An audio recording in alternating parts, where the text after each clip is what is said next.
안녕하십니까. 거꾸로 투자하는 쇼키무동산입니다. 12.3 비상계엄령 사태 이후에 많은 사람들이 가장 궁금해하는 두 가지가 있어요. 첫 번째는 도대체 이것을 왜 한 거냐? 두 번째, 상식적으로 이게 될 거라고 생각했냐 이거죠. 그리고 드디어 밝혀진 모든 것을 오늘 최대한 쉽게 정리를 드리겠습니다. 아마 오늘 영상 보시면 이해가 되실 거예요. 두 번째, 뒷부분에서 부동산 시장 영향까지, 현재 상황까지도 쉽게 요약을 드리겠습니다. 계엄령 사태를 아시기 위해서는 진보와 보수의 정치 성향부터 아실 필요가 있습니다. 자, 진보와 보수는 정치 성향에서 큰 차이를 보이죠. 일반적으로 진보는 분배, 자유, 평등, 큰 정부, 환경 우선 정책 등을 내세우죠. 반면에 보수 쪽에서는 성장과 법치, 경쟁, 작은 정부, 개발 우선 등을 강조하게 됩니다. 그럼 진보와 보수 중 어떤 것이 정답일까요? 솔직히 누가 더 정답이냐 옳다는 개념이 아니라 이 둘의 조화가 중요하다고 생각을 합니다.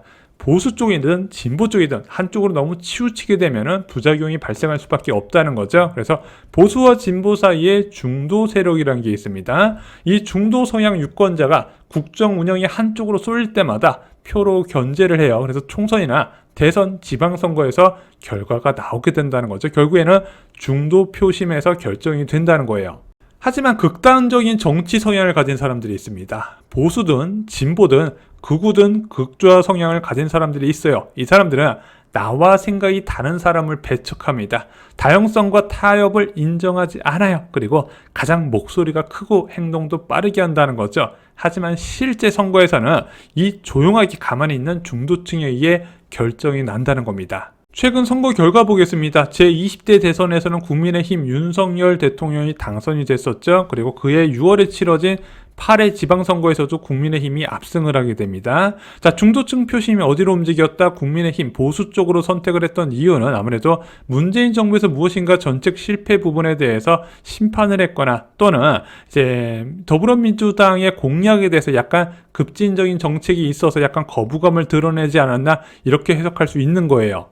반면 제22대 총선에서는 야당이 압승을 하게 되죠. 이건 어떻게 해석을 했다? 중도층 표심이 현재 정부 정책이 너무 우측으로 가고 있다 판단해서 견제 수단으로 그 반대적인 더불어민주당을 비롯한 야당을 선택을 했다는 겁니다. 이렇게 해석할 수 있는 거예요. 그럼 선거 대패 이후에 각 정당은 어떻게 대응을 해야 될까요? 우리가 중도층의 사람들의 표심을 잃을 만한 발언이나 행동, 정책을 한 것이 무엇이 있을까 살펴보고 반성을 해야 되고요. 우리의 정책이 그렇게 극단적이지 않은데 제대로 국민들한테 홍보가 안 된 측면도 한번 체크를 해봐야 된다는 거죠. 하지만 일부 극단적인 정치 성향을 보이는 사람들은요, 나는 무조건 옳은 주장을 하는 사람이고 국민은 이것을 원한다고 착각을 합니다. 그러면서 선거 결과가 내가 생각하는 것과 다르게 나왔네? 이건 조작이라고 이야기를 하는 거죠. 그래서 뭐 미국에서도 이런 일이 있었고 대한민국에서도 여당 야당 할 거 없이 선거 결과를 다르게 해석하는 사람들이 나와 있었습니다. 하지만 중요한 것은 남 탓을 하기 전에 나 자신을 돌아봐야 된다는 거죠.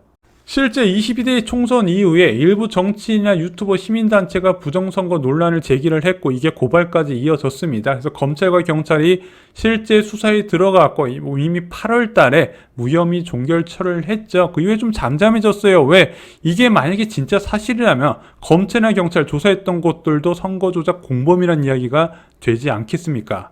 그리고 잠잠했던 선거 조작 논란이 다시 이슈가 되고 있습니다. 자, 윤석열 대통령이 계엄령 이후에 시도했던 거 사법부와 행정부를 장악하는 계엄령을 선포하고 나서 포고령으로 국회와 언론을 마비를 시키려고 시도를 했다는 거죠. 상식적인 사람이라면 이렇게 생각을 합니다. 아니 이게 될 것이라고 생각해?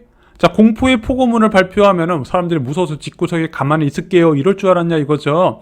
자, 법조계에서도 이런 이야기가 나와요. 이 봉쇄포고령은 위헌이고 내란죄로 처벌이 가능하다. 그런 걸 알면서도 왜 무리수를 뒀냐 이거죠.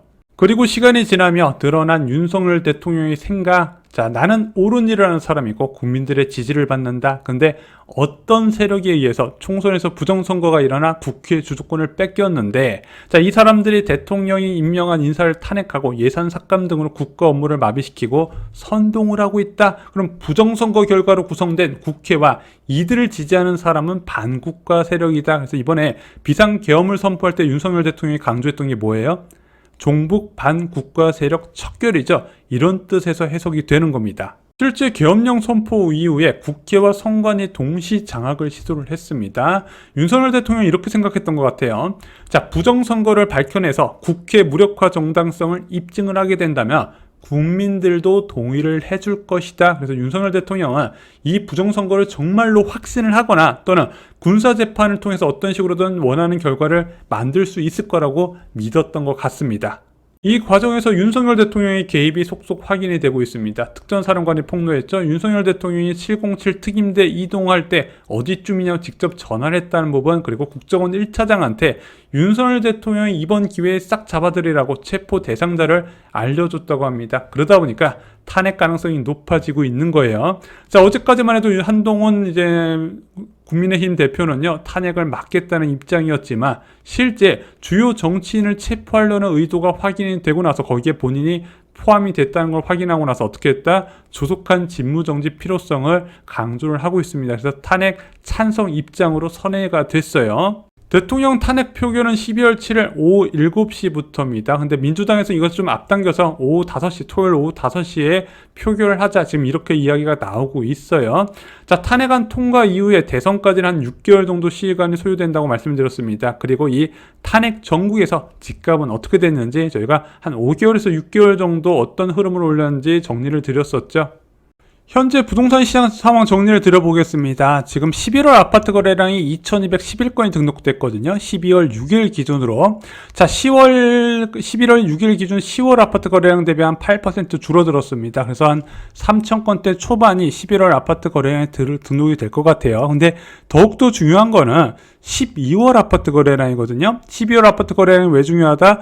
기준금리 인하가 있었고 또한 계엄령으로 인해서 시장 수요가 좀 주춤했던 측면이 12월 달에 동시에 나타납니다. 부동산 시장에 호재와 악재가 동시에 나왔기 때문이죠. 현재까지 12월 6일까지 집계된 거래량을 보면 28건인데 이게 11월 6일, 11월 아파트 거래량과 비교했을 땐 거의 절반 수준밖에 안 된다는 겁니다. 물론 이것도 확인을 다 할 수가 없어요. 왜? 11월 28일 날 기준금리 인하가 단행되면서 그때 거래가 좀 붙었거든요. 그러니까 거래가 됐다는 거는 가계약금을 보냈다는 거고 보통 일주일 전후로 해서 본계약이 체결됩니다. 본계약 체결되고 나서 공인중개업소에서 한 달 이내에 거래 신고를 하게 돼 있지 않습니까? 그래서 아직까지 11월 28일 기준금리 인하 효과를 12월 거래량에서 확인하기는 어려워요. 또한 기준금리 인하를 끝이 아니라 악재가 있다 말씀드렸죠. 이번에 계엄령에 따른 이제 부동산 시장 침체 가능성, 그래서 금리 인하 효과를 일시적으로 상쇄할 가능성이 있거든요. 그리고 실제 들리는 이야기로는 적극적으로 호가를 낮춘 매물이 좀 조금씩 출원하고 있다는 이야기가 수도권 전체적으로 들리고 있습니다. 그래서 좀 더 자세한 정보는 12월 중순에 다시 한번 정리를 드리도록 하겠습니다. 오늘 준비한 소식은 여기까지입니다. 오늘 영상이 도움이 되셨나요? 도움이 되셨다면 구독과 좋아요, 그리고 이번 사태에 대해서 좀 쉽게 알고 싶어 하신 분들께 이 영상 공유해 주시면 큰 도움이 될 겁니다. 이상으로 영상 마치겠습니다. 감사합니다.